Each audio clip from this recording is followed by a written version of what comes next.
আল্লাহর বান্দি বাচ্চা নিয়ে লালন পালন করে সংসার করে, পাইলে খায় না পাইলে নাই, কিন্তু কয়েকদিন ধরে ওই ঘরের মধ্যে দুর্ভিক্ষ চলতেছে, খানা নাই, বাচ্চাগুলো না খায় কান্না করে।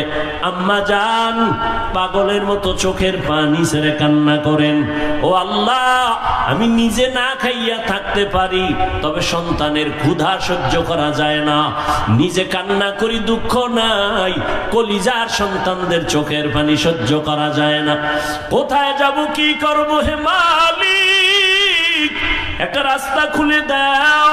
হঠাৎ অন্তরের মধ্যে চলে আসলো, নিরুপায় আমি, সন্তানের কান্না কত আর সহ্য করা যায়।